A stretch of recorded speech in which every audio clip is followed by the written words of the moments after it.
Welcome back. I am your host.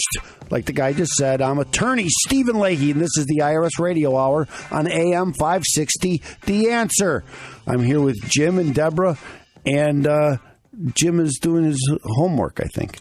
No, I'm trying to provide great content for you, Attorney Steven Leahy. Let's just go right into the first segment. It's the blog segment. The blog. The blog. What a great soundtrack. I love the soundtrack. I'm just listening to the music. Listen away.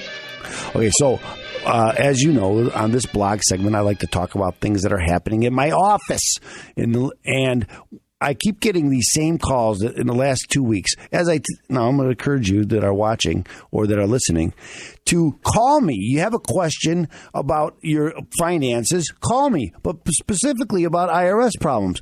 So I'm getting this very similar call. I got a call this last week. I'm sensing a theme. You like that? Yes. I got a call. Actually, he was referred by an attorney in Joliet who listens to the show. And it was an older couple, and he had some Social Security income, some unemployment income, and he took some money out of his 401k. Okay, so that doesn't sound like a problem, and that's income.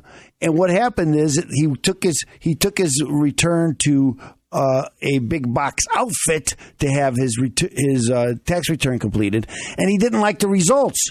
He owed $13,000, so he's calling me. Can you change the results? I had to tell him, no, I can't change the results. You're going to owe the IRS.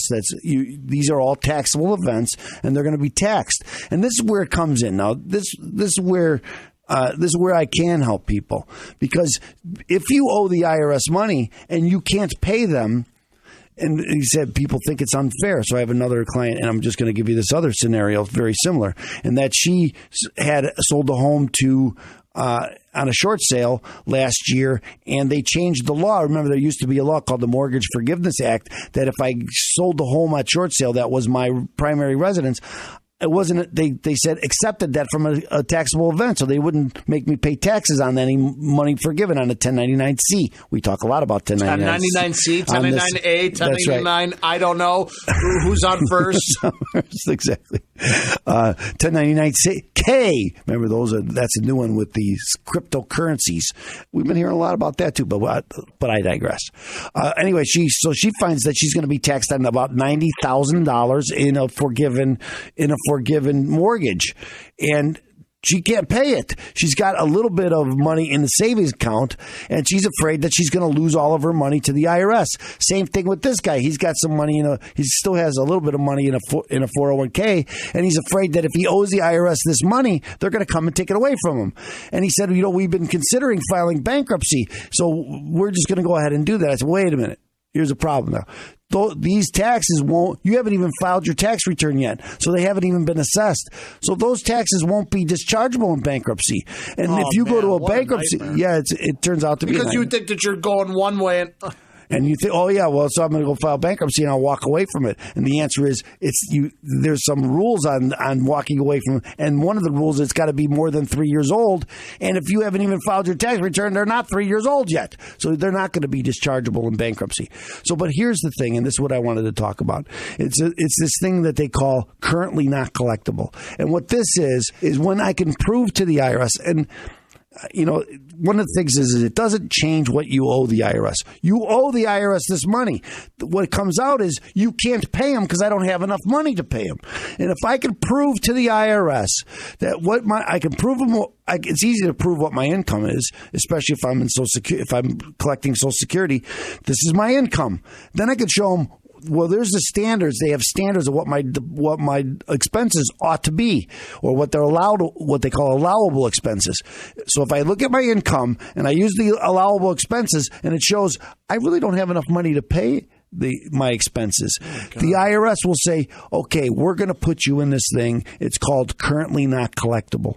And what that means is they're not going to go after your bank accounts. They're not going to try to levy your Social Security, because the IRS can take your Social Security away from you. But they can also take your passport now, too. Oh, now they can take your passport. But you got to owe more than $50,000. That's true. But still, though, that's scary. It is scary. And especially if I'm older and I'm retired, I might want to travel. Now, we say, well, I don't have any money. How can I travel? That's true, and that's a problem. But let me tell you this.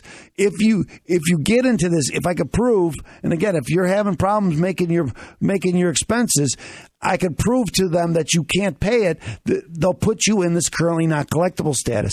And again, while it doesn't go away, you still owe the money, and it's still accumulating. But if I'm on Social Security and I ask them, do you expect you're going to make more money in the future? No, he said, I'm on Social Security. I'll never make. This is it. Yeah. That's all I'm going to make. Well, then you're never going to have to pay the IRS that money. Now, as I told him, maybe the strategy would be for you to first, as I told him, first thing you got to do is file your tax return and get the tax assessed. It's going to take them 6 months or a year before they even start try to collect it. Then you address the collection, and then we can prove to them that you're currently not collectible, and then they'll put you in this currently not collectible status. And he said, well, then what? Then it just sits there forever. No, it doesn't. There is a statute of limitations on how long they can come after you. It's called the CSA date, collection statute expiration date, and that's 10 years from the date of assessment. So they assess it. 10 years later, they won't be able to collect it. It'll go away, and they won't. And now, the key here is you can't keep owing the IRS every year. So next year, you got to file your tax return, be on time. And you can't owe them any more money. So you got to pay your taxes, and you'll never get around that. No matter what kind of solution you come up with the IRS, you will default on that solution, whether it's currently not collectible, an installment agreement, offer and compromise, all these things that I talk about on the show. You cannot solve your problem unless you stay in compliance. Compliance is key. Compliance is the most important part that we are trying to get. We're trying to drill to. Remember, that's right. There's no. You're giving them the roadmap. You're getting the roadmap on how to get out of this. If you follow this way, because everybody has a different situation, right? That's right. Everybody has a particular set of problems that have lined up into this major issue. What you got to do is you have to call somebody. Here's the roadmap.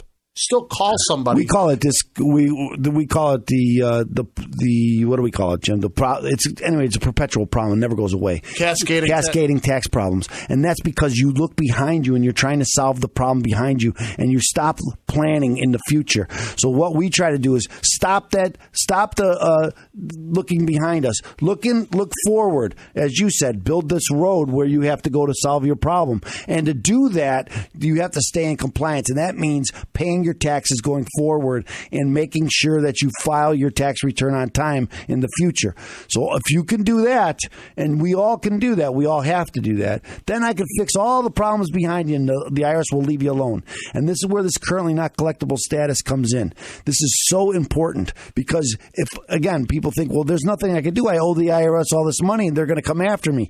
The answer is no. If I could prove to them that you can't pay them and pay your bills and pay my future taxes, and that's a big part of this, then they'll leave you alone and they won't try to collect that money. And that is so important to realize that. It'll take this load off of your shoulders because you'll see that there is a solution. There is a way to stop the IRS from harassing you and coming after you. And that can mean the world to you and give you a good night's sleep. Remember, we do have a old commercial that used to air talking about how Attorney Leahy would issue a good night's sleep because we're happy. That's part of it. That's right. And so many people come to see me, and when they leave, and that's my goal, is that when you hire me, you're going to get a good night's sleep because you're going to hand me your problem and I'm going to deal with it, and you don't have to deal with it anymore because now you know there's a solution out there. And that's sometimes why people have a problem sleeping, because they think there's no solution. But there is a solution. There is an answer.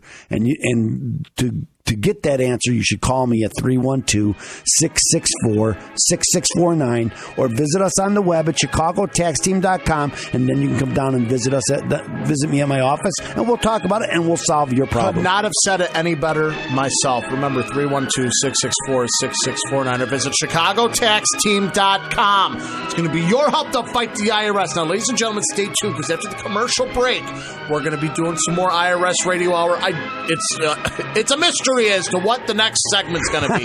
So stay tuned, ladies and gentlemen, here on AM 560, The Answer.